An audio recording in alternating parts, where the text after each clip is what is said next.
Good morning, Cullman. Thank you for joining us on Cullman Today. I'm your host, Christine Wiggins, and today is Monday, September 15th.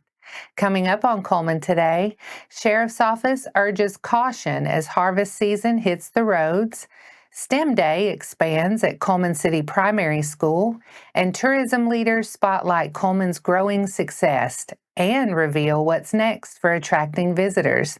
All this plus sports, weather, and more. Now let's take a closer look at the top stories happening in Cullman today. The Cullman County Sheriff's Office is reminding drivers to stay alert. It's harvest season, and that means more tractors and slow-moving farm equipment on our rural roads. Farmers across the county are working long hours to feed our families and fuel our economy. During this busy season, you're likely to see combines, trailers, and other machinery out on highways and back roads. Drivers are asked to be patient and cautious. Slow down. These vehicles often move under 25 miles per hour. Keep a safe distance. They may turn wide or stop without warning. Pass only when it's safe and legal. A few extra minutes behind the wheel can help protect the people who help feed our community. Stay alert, and let's help keep Cullman County safe this season. Cullman City Primary School hosted its annual STEM Day the week of September 8th, offering expanded opportunities for young learners to explore science, technology, engineering, and math. STEM teacher Anna Anderson says the event is designed to spark curiosity early and help students make real-world connections. Now, in its fourth year, STEM Day featured 19 interactive stations and more than 60 volunteers.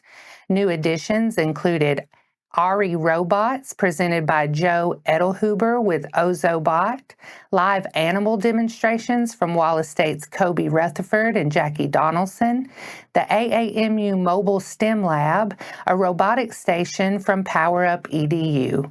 A mix of new and returning exhibits kept students engaged throughout the day. The event was made possible through support from community partners, school staff, and the PTO. Volunteers and local businesses work together to provide hands-on experiences for students. Superintendent Kyle Koloff says STEM Day reflects the district's long-term commitment to building workforce readiness. That effort also includes a new career tech and STEM wing under construction at Cullman High School. District leaders view events like STEM Day as a vital step in preparing students for future opportunities in high-demand fields.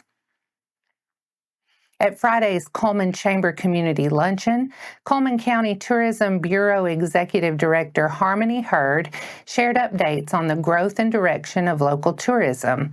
Since becoming its own entity in 2021, the Tourism Bureau has launched branding efforts, visitor guides, and creative campaigns like Visit Cullman Socks, tourism discount cards, and themed itineraries.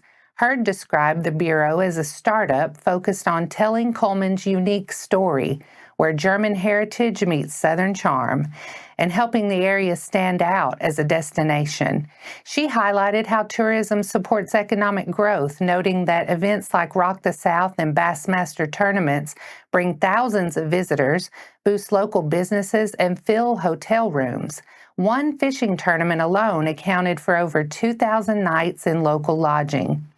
Recent wins include Cullman ranking number 1 in hotel occupancy in North Alabama, ahead of Hanceville and Decatur, and national recognition such as USA Today's number 2 Best Small Town Cultural Scene. Looking ahead, Hurd previewed a rebranding campaign, a new website, and a digital visitor pass, all designed to deepen tourism's impact and celebrate Cullman's identity. And that's all for our top stories this morning. Big wins, tough losses, and high-scoring thrillers. Your Friday night football recap is coming up next.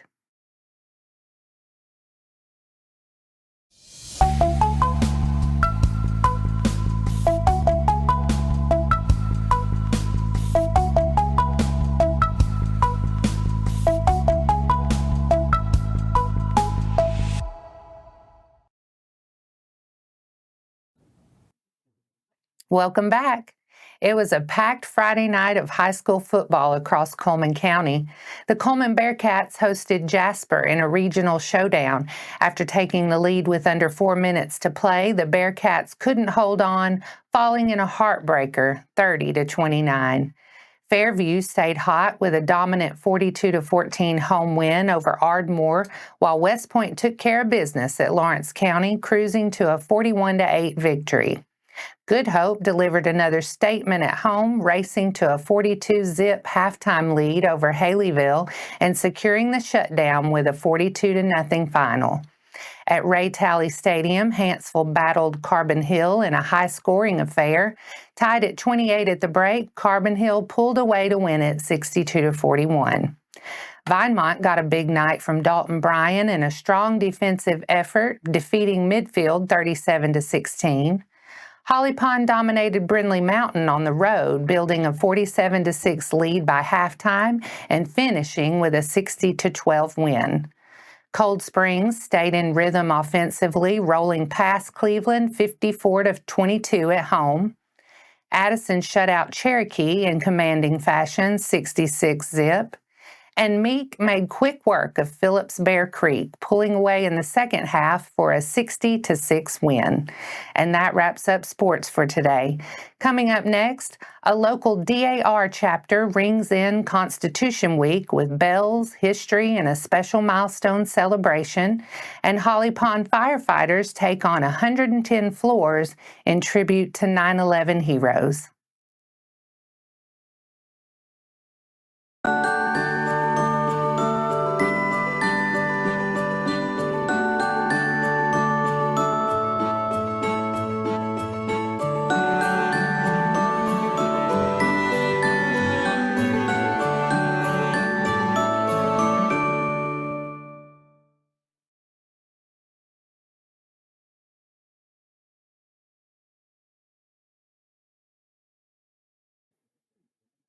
Welcome back. Now it's time to speed things up with a news rundown. 4 stories in under 4 minutes. The Dripping Springs chapter of the Daughters of the American Revolution held its first meeting of the new year last Sunday.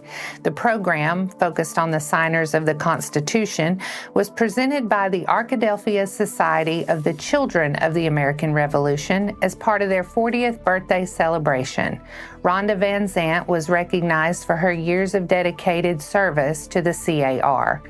To honor the signing of the U.S. Constitution in 1787, historically marked by the ringing of bells, attendees were each given a bell and joined together in ringing them in celebration. The Constitution is the oldest and shortest written constitution still in use today, with just over 4,500 words. It outlines the structure of the federal government through 7 articles and includes 27 amendments, 10 of which form the Bill of Rights. In 1955, DAR began promoting Constitution Week, officially recognized by President Eisenhower in 1956. The observance encourages Americans to protect and defend the Constitution, understand its role in our heritage, and study the events that shaped its creation in September of 1787. As has been its long-standing Oktoberfest tradition, the Sacred Heart Altar Society is gearing up to offer its traditional German dinner on Wednesday, October 1st from 4 to 7 p.m. in the Family Life Center at the church. The dinner will feature a menu of bratwurst, German potato salad, sauerkraut, green beans, applesauce, bread, and a homemade dessert. Many of the recipes used have been passed down from generation to generation, according to Pat Arentz, who heads up the dinner for the Altar Society, and says that the dinner is a community effort with church members young and old showing up to help with cleanup, serving, prepping and cooking, and making desserts. Dinners are $15 a plate and are available for dine-in or drive-through takeout. Members of the Holly Pond Volunteer Fire Department honored the 343 firefighters lost on 9/11 by completing the Memorial Stair Challenge on Thursday. This was the department's first time participating in the National Tribute, which symbolizes the 110-story climb made by first responders during the World Trade Center rescue efforts. The challenge was completed at Anytime Fitness and Arab with firefighters using stair machines in full gear. Participants included firefighters Woodrow Brown, Michael Butler, and Caleb Graves, along with Fire Cadet Ty Harrison. Harrison completed the climb in 34 minutes and 56 seconds, the fastest time at the gym while wearing full gear. The department said it was proud to take part in the challenge and hopes to continue the tradition each year. Cullman County Schools has a few open spots available for Alabama's first-class pre-K program at Cold Springs Elementary. This high-quality program is designed to prepare our youngest learners for success in school and beyond. If you have a child who's eligible and you're looking for a structured, engaging early education opportunity, this is a great chance to enroll. Alabama's first-class pre-K emphasizes developmentally appropriate curriculum, hands-on learning, and social-emotional growth, all led by qualified teachers in a nurturing environment. Spots are limited and will be filled on first-come, first-served basis. To learn more or register, visit the official registration site at prek.alaceed.alabama.gov. Again, that's prek.alaceed.alabama.gov for more information about enrolling at Cold Springs Elementary. Don't miss this opportunity to get your child started on the right foot. And that's your 4 stories in under 4 minutes. Now for a quick break before we look at the weather ahead and pay our respects with obituaries. I'll be right back after this quick message.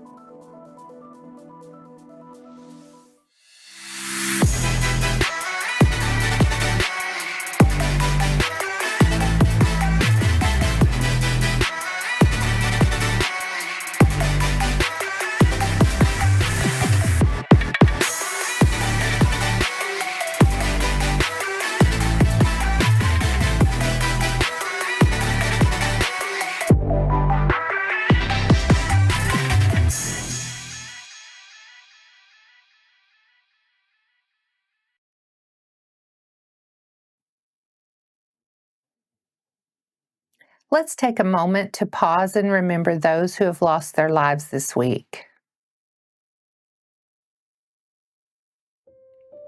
Preston Mark Thompson, 57 of Cullman, passed away Friday, September 12th.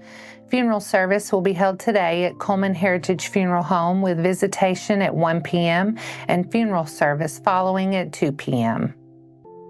Phillip William Marks, 69 of Logan, passed away Wednesday, September 10th. Memorial service will be at 11 a.m. on Saturday, September 20th at Cullman Heritage Funeral Home. Our thoughts and prayers go out to their friends and families. Now let's take a look at the weather forecast.